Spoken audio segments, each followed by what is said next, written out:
안녕하세요. 토픽 쓰기 한 달 완성 멤버십 여러분 반갑습니다. 제가 한이재미 유튜브 채널에 공지한 것처럼 토픽 쓰기 한 달 완성 멤버십에 가입한 친구들을 대상으로 이렇게 매일매일 계획대로 여러분들이 토픽 쓰기를 완성할 수 있도록 영상을 찍어서 올리도록 하겠습니다. 오늘 첫 번째 시간인데요. 우리 전체 유튜브 채널에 올라가 있는 목차를 다 같이 봤기 때문에 오늘은 그 목차 보는 것은 생략하고 바로 책으로 들어가도록 하겠습니다. 자, 이 책 보시면은 토픽 쓰기 한 달 완성되어 있고 셀프 스터디에 보면은 그 목차가 나와 있습니다. 그 셀프 스터디 한번 볼게요. 자, 오늘 보면은요. 오늘 1일차에는 뭐 하라고 되어 있죠? 1일차에는 51번 광고문과 안내문 보라고 되어 있네요. 그러면 광고문, 안내문 같이 한번 보도록 하겠습니다. 네. 51번 문제는 실용문이라고 이야기를 할 수 있는데요. 실용문은 우리가 실제 생활을 하면서 언제 어디서나 볼 수 있는 그런 문장입니다. 여러분들이 한국에 살고 있다면 분명히 많이 볼 거고요. 다른 나라에 살고 있다면 이것을 여러분의 말로, 여러분 나라의 말로 이런 안내문 같은 것을 많이 보게 되겠죠. 그럼 여러분들은 이거 한국어로 하면 어떻게 될까라고 생각을 해보는 걸 습관으로 들이는 것도 좋은 것 같습니다. 자, 실용문 중에서 광고문, 안내문 볼게요. 자, 그리고 51번 첫 시간이니까 이렇게 51번 쓰기의 특징에 대해서 선생님이 자세히 설명을 해 놨는데요. 여러분 이거 안 읽고 넘어가면 안 돼요. 정말 중요한 정보가 많이 있습니다. 오늘 선생님이 잠깐 중요한 부분만 한번 읽어볼까요? 51번 문제는 광고, 안내문, 문자 메시지, 이메일 등 한국어를 사용하는 사람들이 거의 매일 보는 글이 문제로 나옵니다. 여러분이 아침에 일어나서 잠을 잘 때까지의 생활을 한번 생각해 보세요. 아침에 일어나서 핸드폰을 보면 광고 문자도 오고, 만약 인터넷으로 쇼핑을 했으면 택배 배달 안내 문자도 옵니다. 그리고 밥을 먹을 때 음식의 포장지에도 안내문이 있고, 집을 나와서 엘리베이터를 타면 거기에도 여러 안내문이 있습니다. 여러분이 조금만 주의를 기울이면 어디에서나 토픽 51번 문제를 만날 수 있습니다. 이거 진짜 맞는 말이죠? 이런 안내문은 쓰는 이유와 목적이 반드시 있기 때문에 그 이유를 생각하면서 글을 읽으면 정답을 쉽게 찾을 수 있습니다. 왜 이 글을 썼나? 내가 이 글을 읽는 사람인데 이 글을 읽는 사람에게 무슨 말을 하고 싶어서 이 글을 썼나? 이걸 잘 보면 돼요. 51번 문제에 자주 나오는 실용적인 글을 쓰는 이유를 한번 생각해 보겠습니다. 글을 쓴 사람이 내가 이렇게 하겠다라는 것을 말하는 부분이 있고, 글을 보는 사람에게 이렇게 해라 라고 말하는 부분이 있습니다. 그래서 글을 쓰는 사람이 나 이렇게 할 거예요 라고 하는 말을 하고 싶어서 쓴 글인지, 아니면 이렇게 하세요 라고 말하고 싶어서 쓴 글인지에 따라서 정답의 부분이 달라지게 됩니다. 예를 들어 백화점 할인 행사에 대한 안내문이라면 글을 쓴 사람은 행사합니다 또는 선물을 줍니다 이거를 말하고 싶었을 거고요. 보는 사람한테는 오세요, 많이 사세요 라는 말을 하고 싶었을 겁니다. 그러면 글을 쓴 사람이 하는 일에는 어떤 문법이 어울리느냐? 겠습니다 또는 드립니다 또는 드리겠습니다. 요런 문법이 어울리고요. 글을 보는 사람이 해야 되는 일에는 주십시오, 주시기 바랍니다 등의 문법이 자주 사용됩니다. 여러분 그래서 글을 읽으면서 빈칸이 글을 쓴 사람이 해야 되는 건지 글을 읽는 사람이 해야 되는 건지를 잘 생각을 해보시면 이렇게 다른 문법을 써야 된다는 거 알 수 있습니다. 여기서 여러분이 정말 많이 하는 실수가 있어요. 주다라는 것을 높임을 사용하는 경우인데요. 주다의 높임말이 드리다라고 생각을 하고 선생님 저에게 메일을 드리세요. 이런 실수 너무 많이 합니다. 여러분 쓰기에서도 이렇게 하면 당연히 점수 마이너스입니다. 주다의 높임말은요. 주시다 라고 생각을 해야 돼요. 그리고 내가 하는 것에 대해서 드리다 라고 해야 되는데 그건 높임말이 아니라 낮춤말입니다. 자, 한번 볼게요. 주다의 높임말은 드리다가 아니고 드리다는 자신을 낮추는 말입니다. 그래서 드리다를 다른 사람을 주어로 사용하면 안 됩니다. 드리다는 반드시 자신이 주어일 때 사용해야 합니다. 내가 하는 일을 할 때는 드리다 괜찮아요. 근데 다른 사람이 하는 일에는 주시다를 써야 됩니다. 이 대화 한번 볼게요. 이 대리하고 김 과장이 대화를 하고 있습니다. 김 과장님, 이번 출장에 대해서 물어볼 것이 있습니다. 아, 지금 회의에 들어가야 하는데 어쩌지요? 그럼 제가 30분 후에 전화 드릴까요? 내가가 주어니까 드리다를 쓰는 거예요. 근데 김 과장님도 회의가 길어질지도 모르니까 회의 끝나고 제가 전화 드릴게요. 김 과장님도 내가 하는 일이니까 드리다라고 이야기를 했어요. 그러면 이 대리가 그럼 기다리겠습니다. 나중에 전화 주십시오. 이건 뭐예요? 김 과장님이 나에게 전화를 해야 되는 거잖아요. 그러니까 이때는 주시다를 쓰는 거예요. 주십시오를 쓰는 거죠. 알았어요, 여러분? 내가 주어일 때 드리다를 쓰는 건데 다른 사람을 주어로 드리다를 쓰면 안 됩니다. 근데 여러분 이 실수를 너무 많이 하더라고요. 이대리, 김 과장 모두 자기가 하는 일에는 드리다를 사용하는 것 확인하셨죠? 그리고 이대리가 말할 때 김 과장이 전화를 해야 하는 부분에서 주시다를 사용하고 있다는 거 이거 꼭 기억하십시오. 51번에서 자주 출제되는 안내문도 행사에 대한 안내문이 있고 공사에 대한 안내문이 있어요. 대표적으로 많이 나오는 안내문이죠. 요 두 개를 한번 예로 들어보겠습니다. 글을 쓰는 사람한테는 겠습니다, 려고 합니다, 드립니다, 드리겠습니다, 고 있습니다, 을 예정입니다. 요런 문법이 많이 나오고요. 보는 사람을 대상으로 하는 말에는 주십시오, 주시기 바랍니다, 으십시오, 면 됩니다, 지 마시기 바랍니다. 지 말아주시기 바랍니다. 요런 문법들이 많이 사용이 됩니다. 단어 보면은요. 행사라면 할인하다, 선물을 주다, 준비하다, 발표하다, 알리다, 시작하다, 방송하다 이런 말이 많이 나오겠죠. 또 보는 사람한테는 참여하다, 참가하다, 오다, 들르다, 사다, 소개하다, 신청하다, 제출하다, 기다리다, 서두르다 등등 이런 단어들이 많이 나옵니다. 자, 그럼 요 단어를 넣어서 정답을 한번 보면은요. 할인하겠습니다. 선물을 드리겠습니다. 준비합니다. 발표하겠습니다. 여러분 하나씩 이 동사를 가지고 동사 하나로 여기에 다 넣어 보시면 돼요. 선생님은 그냥 하나씩만 썼는데요. 만약에 할인하다를 가지고 하면은요. 할인하겠습니다. 할인하려고 합니다. 할인해드립니다.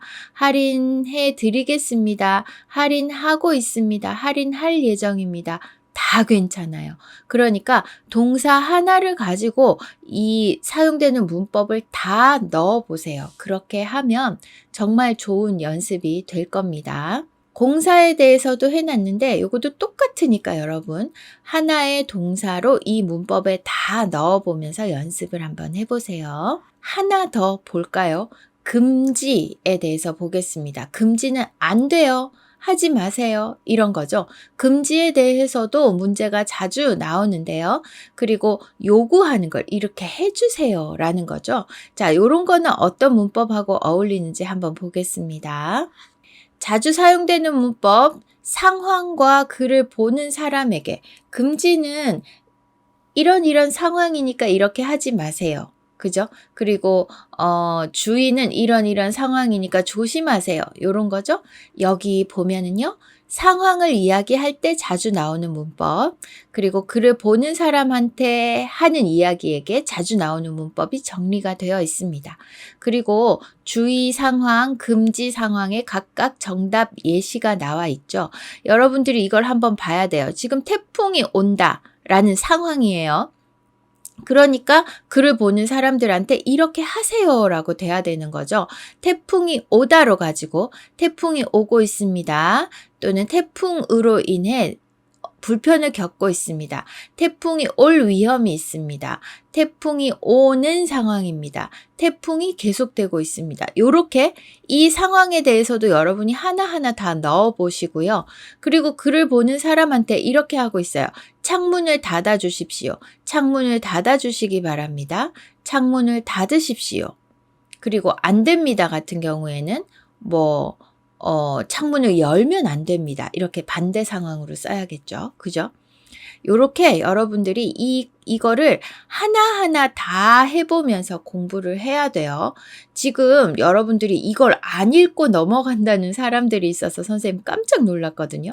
이걸 하나하나 다 해보는 공부를 해야 여러분들이 쓰기 실력을 쌓을 수 있습니다. 자, 51번은 다양한 상황과 내용으로 문제가 나오기 때문에 여러분들은 이제 이 내용을 참고하면서 전체 글의 내용에 대한 이해를 먼저 해야 합니다. 그래야 알맞은 답을 쉽게 찾을 수 있어요. 부탁이나 요청에 대한 글도 자주 문제로 나오죠. 이메일, 문자, 메시지, 게시판, Q&A 등등 다양한 형태의 글로 나올 수 있지만 부탁이나 요청을 할 때는 먼저 자신의 상황을 설명하고 그 다음에 부탁이나 요청을 하는 경우가 많습니다. 자, 의문문의 형태로 문제가 나올 수도 있거든요. 그 의문문은 어떻게 나오느냐? 여러분 의문문일 때 실수 많이 해요. 그냥 의문문이 아닐 때는 씁니다로 쓰는 거 이제 잊어버리지 않는데 51번의 경우 의문문일 때는 아요어요로 문장을 쓰는 경우가 많죠. 자, 상황을 이야기하고 글을 보는 사람에게 이렇게 해주세요라고 부탁이나 요청을 할 때입니다. 자, 여기에 을 수 있습니까? 이거 잘 봐야 돼요. 여러분들이 을 수 있어요? 주실 수 있어요? 얻어도 될까요? 이렇게 문법을 많이 쓰거든요. 얻어도 될까요가 아니고요. 얻어도 되겠습니까로 써야 되고, 주시겠습니까? 요렇게, 어요가 아니라 습니까로 의문문 만드는 거 꼭 기억해야 됩니다. 의문문에서 여러분 실수해서 마이너스 되는 경우가 진짜 많아요. 자, 그러면 자주 사용되는 문법, 상황에 대해서 자주 사용되는 문법은 을 수 없습니다. 을 수 없게 되었습니다. 이가 안 됩니다. 지 않습니다. 고 싶습니다. 게 되었습니다. 등등 요런 상황에 대해서 자주 사용되는 문법이에요. 그리고 글을 보는 사람에게 부탁이나 요청을 하는 것과 관계되는 문법은 금방 선생님이 이야기했습니다. 자, 일이 생겼어요. 만날 수 없어요. 고장이 났어요. 이런 부탁의 상황이 있습니다. 만날 수 없습니다. 일이 생겨 만날 수 없게 되었습니다. 충전이 안 됩니다. 소리가 나지 않습니다. 출장을 가게 되었습니다. 대회에 나가고 싶습니다. 등등 상황은 어떤 상황도 다 문제가 될 수 있고요. 글을 보는 사람에게 이렇게 부탁을 하거나 요청을 하는 경우에 의문문이 쓰일 때도 있다고 했습니다. 아워 주십시오로 말을 할 때도 있지만 빈칸 다음에 물음표가 있다면 바꿀 수 있습니까? 발표해 주시겠습니까? 교환해 주실 수 있습니까? 환불해도 되겠습니까? 등등 이렇게 나옵니다. 이렇게 써야 합니다. 이 부분을 이제 여러분들이 정답으로 써야 하는 거잖아요. 그죠? 그래서 이 선생님이 설명한 이 앞부분이 진짜 중요한데 여러분이 잘 안 읽어서 선생님이 꼭 읽어보라고 이렇게 같이 읽고 있습니다. 이게 진짜 중요해요. 51번 문제는 씁니다, 비읍니다 형태로 문장을 끝내야 하는 거 알고 있는 학생들도 의문문에서 실수를 너무 많이 해요. 선생님이 수업을 할 때도 그런 실수를 하는 학생들을 진짜 많이 봤거든요. 그래서 제가 의문문에 대해서도 이렇게 많이 썼습니다. 자, 그리고 51번의 경우는 여러분이 어려운 문법, 어려운 단어를 쓸 필요가 전혀 없습니다. 어려운 문법을 쓴다고 해서 더 높은 점수를 받는 건 아니에요. 그리고 또 하나 중요한 것, 요거 잘 봐야 돼요. 빈칸 다음에 마침표나 물음표가 있는지 또는 아무것도 없는지를 반드시 확인해야 합니다. 이것은 문장을 끝내도록 내가 정답을 써야 되는지 아니면 문장 속에 들어가는 말로 정답을 써야 되는지를 알 수 있는 가장 중요한 힌트잖아요. 근데 여러분이 빈칸 다음에 잘 보지 않고 여러분 생각대로 써서 점수를 많이 놓치거든요. 그러니까 빈칸 다음에 마침표나 물음표가 있다면 문장을 끝내는 말로 써야 되는 거고요. 아무것도 없다면 문장 속에 들어가는 말로 써야 되는 거예요. 이거는 진짜 너무너무 중요하니까 여러분 꼭 기억하십시오. 자, 만약 문장 안에서 이어지는 말을 쓰는 자리에 문장을 끝내도록 쓰면 점수를 하나도 못 받을 수도 있어요. 그러니까 이거 조심해야 됩니다. 자, 이제 51번 문제 정답 찾는 순서를 알아봐야 되는데요. 지금 선생님 이 앞에 것만 읽었는데도 시간이 꽤 지났죠. 너무 길게 영상 만들면 여러분 힘들 수도 있으니까 오늘은 여기까지만 하겠습니다. 다음 시간에 51번 문제 정답 찾는 순서 알아보도록 할게요. 여러분, 이거를 선생님이 하루치를 영상 하나로 만들면 영상이 너무 길어지는 것 같아서 영상을 조금 쪼개서 만들어서 올리도록 하겠습니다. 멤버십에 가입해 주셔서 감사드리고요. 선생님하고 매일매일 조금씩 토픽 쓰기 공부하면서 여러분의 쓰기 실력을 쑥쑥 올릴 수 있기를 바랍니다. 오늘 첫날이었는데 어땠어요? 이거 여러분 안 읽고 그냥 뒤에 문제만 풀었다는 친구들이 많아서 선생님이 이게 진짜 중요한 거예요 라고 말하고 싶어서 영상 찍었어요. 자, 그럼 선생님과 자주 만나도록 합시다. 안녕.